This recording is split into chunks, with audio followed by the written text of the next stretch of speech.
Bueno, darle la bienvenida al doctor Edesio Sánchez y presentárselos. Él es mexicano, pastor de la Iglesia Presbiteriana, licenciado en teología y licenciado y en estudios latinoamericanos por la Universidad Autónoma de México. Es doctor en teología con especialidad en el campo de Biblia por el Union Theological Seminary de Virginia. Tiene estudios postdoctorales en lingüística en la Universidad de Santa Bárbara, California, y en la Universidad de Princeton. Por largos años se ha desempeñado como traductor de las Sociedades Bíblicas Unidas. Algunas de las versiones que nosotros leemos, seguramente ha estado involucrado el doctor Sánchez en el trabajo de traducción. Eh, Actualmente es vicepresidente, bueno, por buen tiempo fue vicepresidente de la Fraternidad Teológica Latinoamericana. Actualmente es miembro y expositor activo en la Fraternidad Teológica y trabaja y sigue trabajando en varios proyectos que están relacionados a las traducciones y a la capacitación de equipos de traducción de las escrituras. Ha enseñado en varias instituciones teológicas de América Latina y otras partes del mundo y es autor de varios libros en su especialidad Antiguo Testamento, siempre vinculados con la vida de la iglesia y la fe cristiana. Y bueno, Decio, te agradezco muchísimo la disposición que tenés para compartir con nosotros este taller, para aquellos que estamos presentes y para aquellos que estarán viendo la grabación del mismo. Así que te dejo abierto. No sé, te voy a poner como coanfitrión en caso de que quieras compartir el material. Gracias, gracias.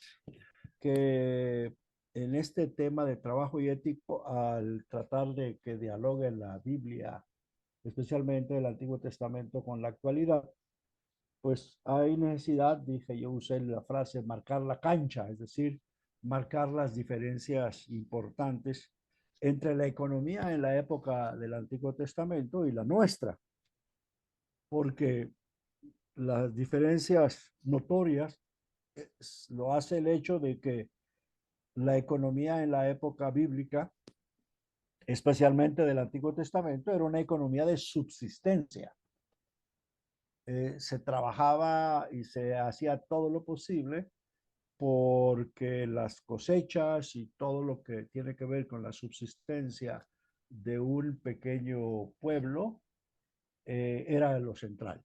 No había otra manera de hacerlo porque todo lo que tenemos ahora en la posmodernidad de tecnología, de espacios preparados para guardar cantidades enormes de alimentos y de otros asuntos para la subsistencia de ciudades enormes. Eso ni se conocía ni se soñaba en la época bíblica. Entonces, no había moneda que circulara, ¿verdad? Y era un contexto agrícola y más o menos pastoril, con paupérrimas condiciones y herramientas manuales. Eh, en la época de la posmodernidad, que es la época en la que estamos viviendo, es una economía de mercado y de consumismo. O sea, en nuestra época hay exceso de materiales que se guardan, que se pueden eh, guardar para usar en el futuro. Aún hay lugares del primer mundo como Estados Unidos donde se guardan alimentos y otras cosas debajo de la tierra en lugares muy especiales para mantenerlos no solo por décadas, sino por a veces hasta cientos de años. Eso obviamente no existía en la época bíblica. Todo lo que se cosechaba era para el consumo casi inmediato. Entonces imagínense épocas en donde fallaba por alguna razón parcialmente o totalmente la economía, entonces ya la situación se convertía en vida o muerte. Entonces, lo más que se puede decir para la época del Antiguo Testamento es que el trabajo se restringía al manejo y sostenimiento del hogar, del patrimonio del hogar. Y harto les mostraré una presentación corta, porque solo tengo hora, había pensado hora y cuarto, pero ya el cuarto se murió. Así que vamos a ver cómo podemos aprovechar el tiempo que tenemos y también con un periodo de diálogo con ustedes.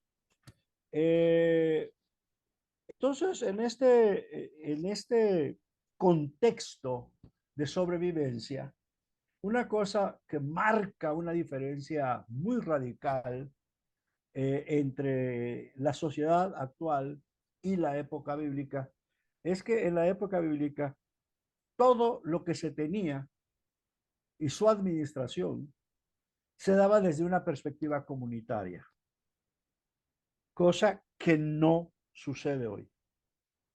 Hoy el mundo, nuestro mundo, es un mundo muy individualista, ¿verdad? Y si podemos pisotear a los demás, aún a nuestra propia familia o sacrificar a miembros de la familia, especialmente a las mujeres en nuestra sociedad y en muchas sociedades, lo hacemos para resaltar de manera individual, especialmente los varones.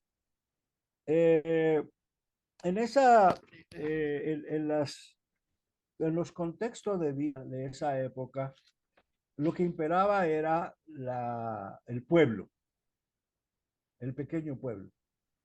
Las ciudades eran pocas y no compartían su estilo de vida con las pequeñas comunidades campesinas, que eran muy chiquitas. Lo vamos a ver después. Y entonces, en los miembros propios de la familia que vivían en una casa, había una reciprocidad total. Todos, todas recibían lo mismo y compartían de acuerdo con las edades y posibilidades su parte. Cuando ya hablamos de un pueblito más amplio y hablamos de núcleos familiares unidos en lo que se llama la casa paternal o Beit Ab en hebreo, la reciprocidad era parcial, era parcial. Eh, cada familia, cada casa, pues se preocupaba por tener lo propio para ellos y su subsistencia. Pero si había problemas en otra casa, todos estaban listos, los demás hogares, a compartir. Había también una reciprocidad balanceada, dependiendo de la historia de esa práctica. Y aquí ya estamos hablando ya del clan hacia la tribu, o sea, varios pequeños poblados formaban las tribus cuando ya el pueblo de Israel se había dividido en tribus, hasta que lo que se llama la productividad negativa, en el sentido de que lo que se ofrece para otro grupo es más bien lo que en inglés le llaman el fair game. Tú me das, yo te doy. No me das, no te doy. Le estoy señalando esto porque de alguna manera esa fue la forma en la que intercambiaron grupos de diferentes tamaños y de qué tanto sea la cercanía desde el punto de vista de la familia. Y tomando en cuenta eso, pues reconozcamos una cosa que no se puede evitar y saber, que la propiedad de la tierra es solo de Dios. La tierra no se da, sino simplemente se presta. Y para evitar el control o acaparamiento de grandes porciones de tierra y territorio para los vivos y ricachones que viven en las pocas pequeñas ciudades amuralladas. Entonces, desde ese punto de vista,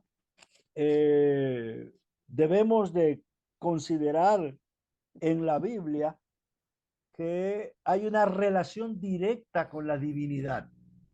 Las cosas pasan por nuestra relación íntima y cercana con la divinidad, cosa que no pasa en el sistema económico de la posmodernidad. O sea, aquí, ¿qué gerente, qué dueño de empresas, de grandes empresas tipo Amazon, Facebook, van a estar preocupados por qué dice Dios? En cambio, en la época bíblica sí, porque como sabemos, hay vivieron los israelitas, pueblo de Dios, desde su liberación de la esclavitud en Egipto, de la gracia de Dios. Y sí les voy a prestar la tierra, pero si ustedes no caminan bajo mi obediencia, se la voy a quitar. ¿Y qué es lo que pasó cuando el pueblo en la época monárquica dependieron más del sistema monárquico que de Dios? Un sistema monárquico traído de otro grupo religioso en donde los dioses aprobaban la estructura piramidal y no la estructura horizontal de una democracia, si podemos hablar de eso, total. Entonces, cuando pensamos en trabajo y ética en el Antiguo Testamento, es lo que yo decía hace un rato, hay que marcar la cancha. No es lo mismo hablar de relación con Dios, relación con los demás en la época bíblica que el día de hoy, aún si se llaman evangélicos o cristianos, porque en el mundo se sabe que la mayoría de los gobiernos en Estados Unidos ha sido por parte de presidentes que son evangélicos, supuestamente. Habría que matizar eso de ser evangélico en el caso de los presidentes. Pero en la época bíblica es dependencia total en Dios. ¿Por qué? Porque Dios fue el que tomó la iniciativa de convertir a un grupo de gente eh, oprimida en Egipto, que ningún Dios, entre comillas, se había preocupado por ellos hasta que Yahvé, el Dios el Éxodo, los saca, los forma a su pueblo y les dice, si quieren ser mi pueblo, vivan de la manera en la que yo los traté a ustedes. No debe de haber esclavos entre ustedes. Así marca la ley. Entonces, eso lo necesitamos tener bien claro cuando hablemos del tema de trabajo y ética del Antiguo Testamento, que es totalmente diferente a cómo se maneja la cuestión laboral, la cuestión de la ética en el mundo postmoderno. No sé si ha quedado claro eso, porque creo que el hecho simple y sencillamente de que la tierra sea propiedad de Dios no nos la, sino que nos la presta para usar con condiciones, es una cosa que no se ve el día de hoy, por más que seamos muy evangélicos y muy cristianos. No sé si alguien quiere dar una opinión sobre esto para escuchar a dos de ustedes más o menos y seguir adelante con la presentación.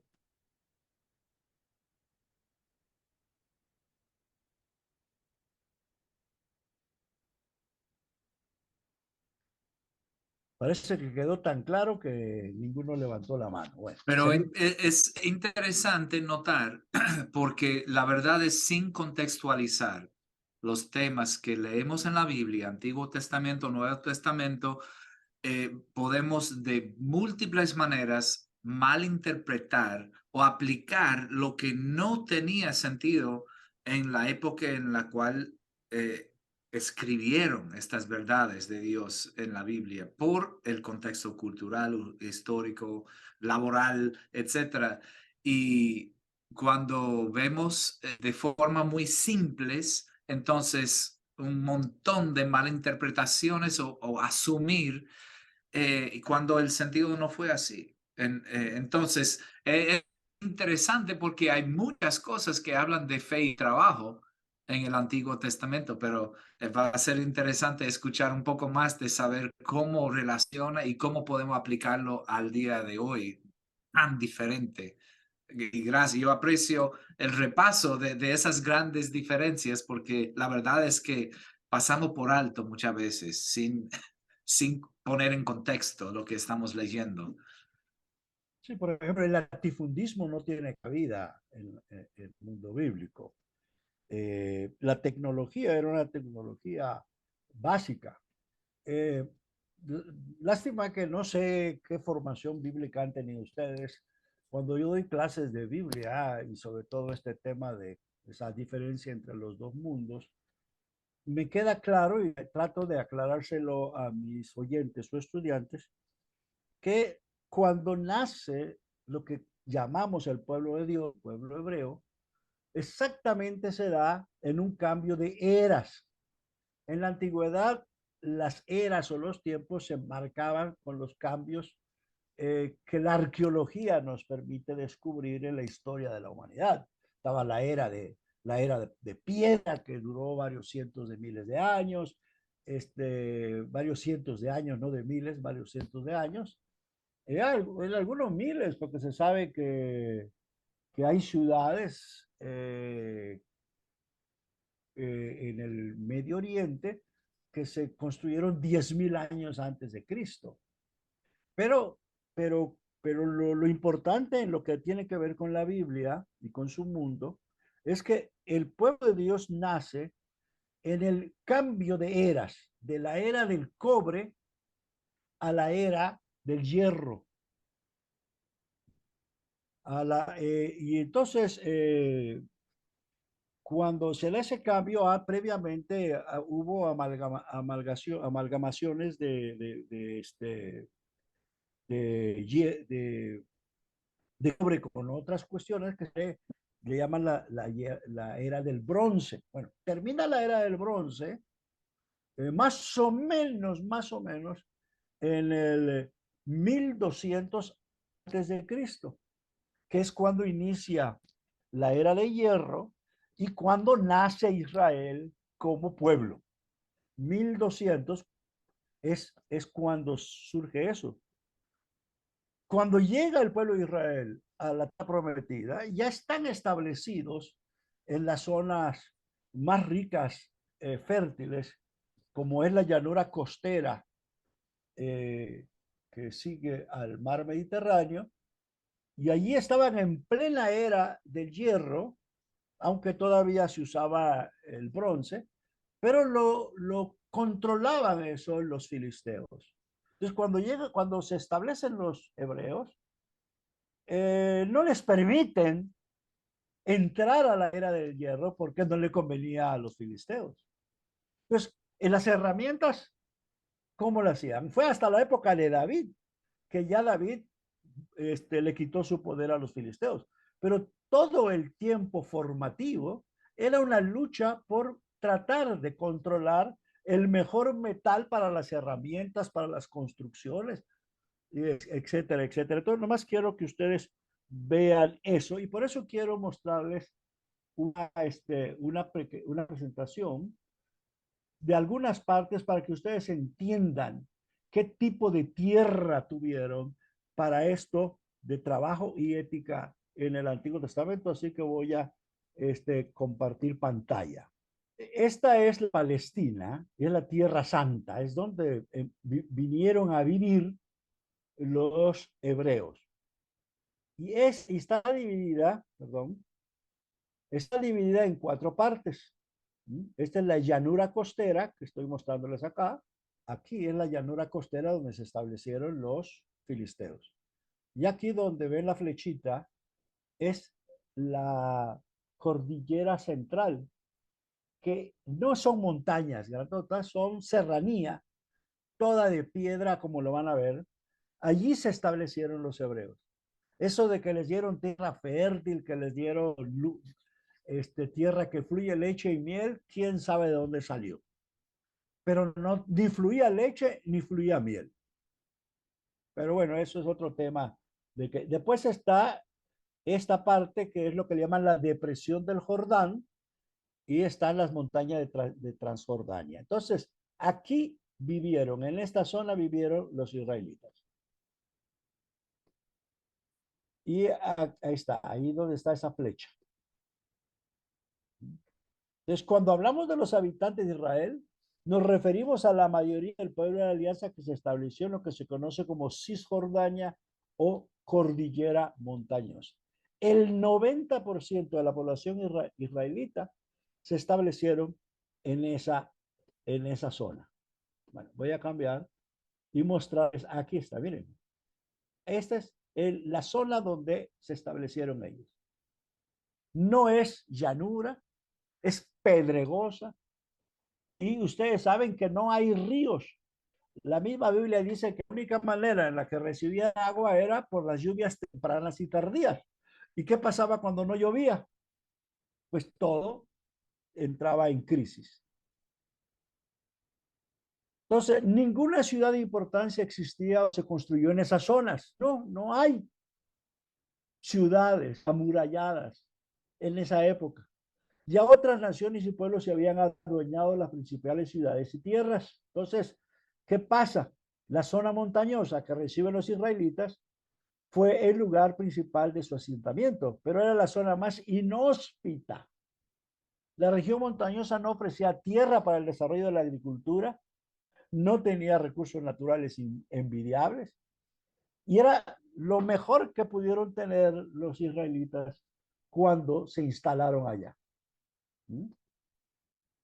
Es decir, con esta pregunta se muestra lo complicado que era. ¿Por qué las grandes potencias de la época, Egipto, Asiria, Babilonia, lucharon por controlar una parte geográfica no aceptable?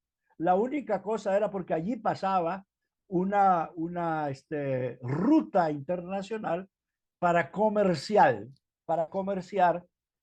con otras potencias. Entonces, algunos piensan que la expresión tierra que fluye leche y miel no debe entenderse como una tierra con incontables recursos naturales, sino que a través de ellos fluían los bienes materiales que nunca se quedaban allá.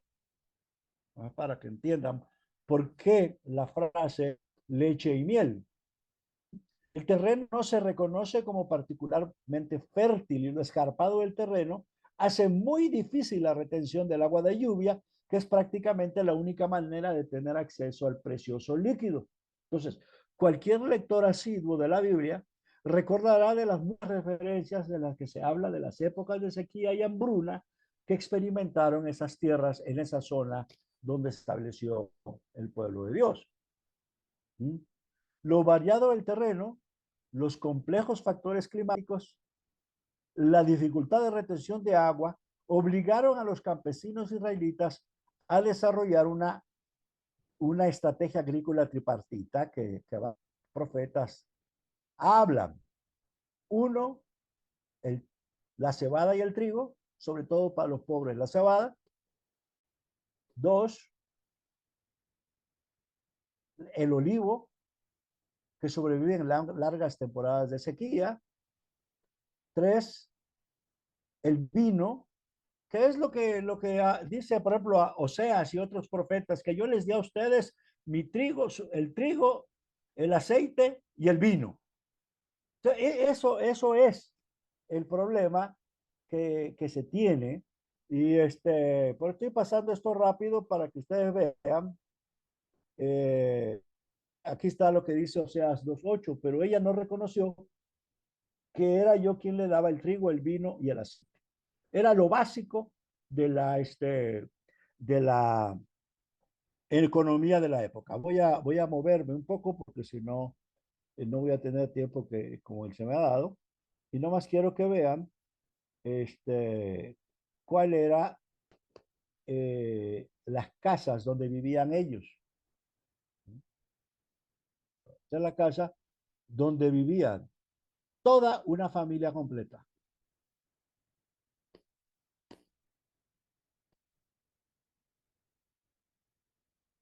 Toda una familia completa, ¿no? Aquí está el cuadro para que vean. Arriba, aquí en este lugar, dormían, solo se usaba en la noche. Abajo, en medio, es donde trabajaban las familias. En el lado izquierdo, las herramientas y todos los objetos que usaban, y del lado derecho, la protección de los animales. O sea, todos vivían como cuando van ustedes en América Latina a los pueblitos campesinos de los indígenas. Una pequeña casa y allí pasa todo. Ese era el tipo de vida. Entonces, ¿qué pasa con las familias? Y ahí es donde entra el problema. Es subsistencia en un contexto de vida precario. Entonces, cuando hablamos trabajo y ética en el Antiguo Testamento, en esta época formativa, es muy difícil el elemento ético, porque era muy raro que una familia peleara miembros contra miembros, porque si se peleaban, sacaban al revoltoso y lo mataban allá mismo porque no iba a poder subsistir afuera. Por eso muchos cristianos evangélicos o cristianos dicen, ay, pero qué duro es eso de la Biblia, que lo sacan y el primero que le tira la pedrada es el papá y la mamá. Porque es cierto, que primero, si viven allá de rebeldes, van a destruir al clan. Y si lo mandan afuera, van a morir pronto, ya sea por ladrones o por bestias. Mejor lo matamos nosotros, decían ellos. Entonces, estoy mostrando todo eso para que cuando hablemos del espacio contemporáneo de hoy, es tan diferente marcar qué significa ética, qué significa trato balanceado.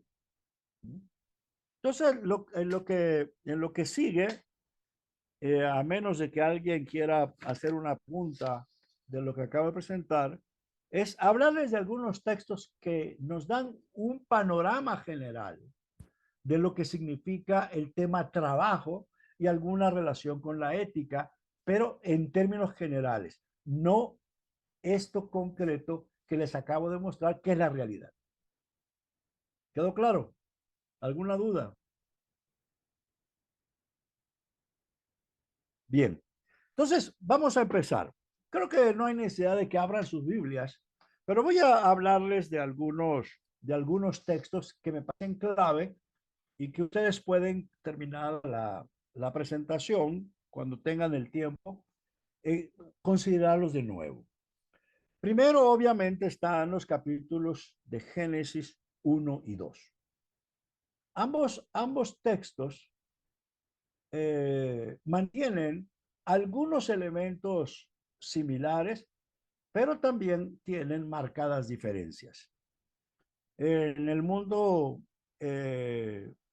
bíblico científico, especialmente en contextos más abiertos que los cerritos que a veces son algunas iglesias evangélicas, se considera que ambos pasajes, el capítulo 1 hasta el capítulo 2, versículo 4, fue escrito en una época y le llamaron que texto sacerdotal. Y el capítulo 2, texto yavista. No vamos a hablar de esa diferencia porque tampoco vamos a tener espacio. Pero, ¿qué es lo que quiero resaltar? En Génesis 1 se afirma que hay una tarea que debe hacer el ser humano. Primero, reconocerse criatura de Dios, o sea, que no es dueño de sí mismo, pero que tiene ciertas libertades. ¿Cuáles son? Haber sido creado, haber sido creada a imagen y semejanza de Dios. O sea, cuando Dios nos crea, nos pone prácticamente a la par con Él. No somos títeres, no somos robots, somos seres humanos que, a diferencia de cualquier ser vivo en nuestro planeta, tenemos la capacidad de tomar decisiones, de estar de acuerdo con Dios o de no estar de acuerdo con Dios, de estar de acuerdo con el sistema en el que vivimos o estar en desacuerdo.